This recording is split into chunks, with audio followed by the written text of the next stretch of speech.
I'm not happy. You're being mean. I don't know what I did to deserve this. Not a fan. I'm trying to help you guys out. You gonna yell at me the whole time? Hey, listen, we gotta be civil. We gotta be civil now. Come on. Okay, bud, okay. I know.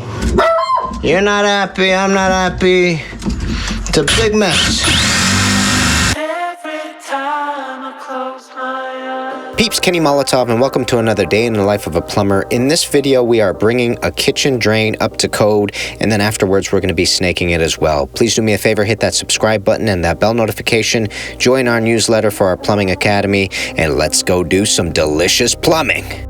So the first thing that I want to ask you plumbing apprentices is this. What is it in this current drain that I'm currently removing that is a major plumbing code violation, and why? The first 5 people to write the answer down in the comments gets a shout out in the next video, so let's put our plumbing brains together and figure this out. So the first thing you plumbing apprentices are going to notice is that the basket strainer is giving me a really hard time and does not want to come out. You're going to see me reach for my hacksaw shortly, but I don't make this decision lightly. The thing is, the hacksaw brings speed and destruction to the equation, which I know makes things very convenient. But the trade-off is that we raise the level of danger at the same time. This blade, as it's reciprocating, can slip and cut you or the cabinet, or it can nick a live pipe, so we have to raise our caution level to offset the built-in danger. It's kind of like driving a fast car. Yes, the speed is exhilarating, but small adjustments at these high speeds can yield devastating results.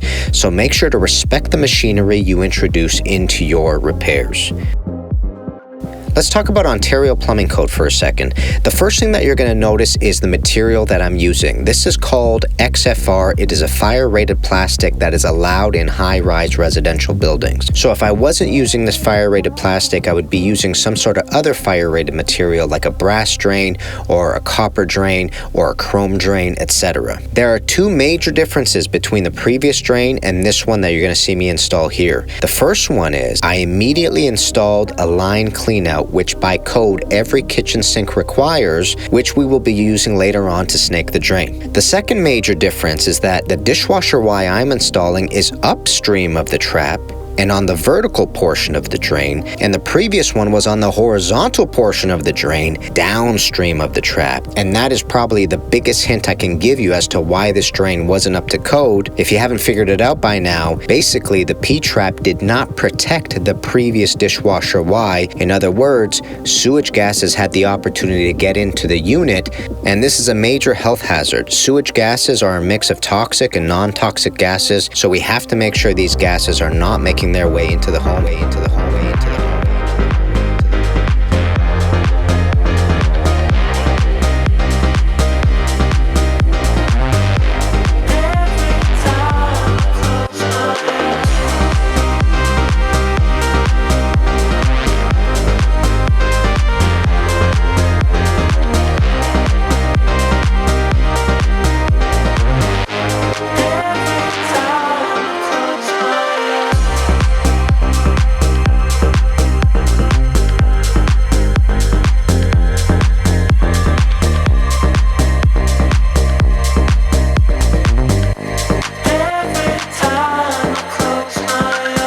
So the most important thing I'm checking out right now is if our drain is watertight, because I want to make sure that we can snake this drain and run the water at the same time as we start our snaking process. And I do that for 2 reasons. Number 1, we flush the line as our snake is going through it, which is a more thorough version of snaking a drain. And the second good thing that comes of this is as we pull our drain machine back and our coils actually get washed in that water as well.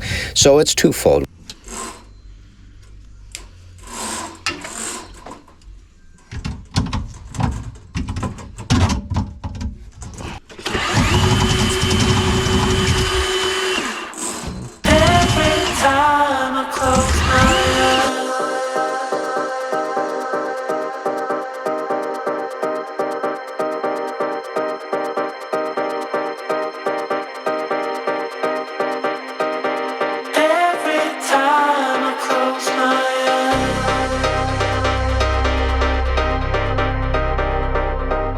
One thing I like to do when the kitchen sink is filling up is get a bucket and fill it up in another sink. This way I can get twice the amount of volume of water into the drain faster. Sometimes the testing phase can be grueling because of how long we have to wait for fixtures to fill up. That way we can speed up the process and get out of there faster.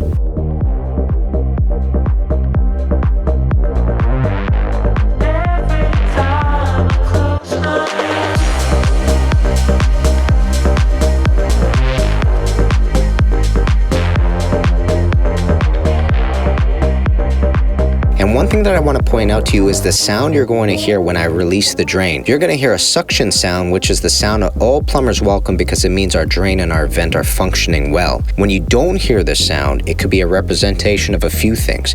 It could be something still is blocking either the drain or the vent, or there might be an installation issue where there might not be a vent altogether. So whenever we don't hear this suction sound, it usually is a red flag and the alarms in our heads go off. So once we hear this sound, there is some sort of relief that we do experience because we know things are functioning the way they're supposed to.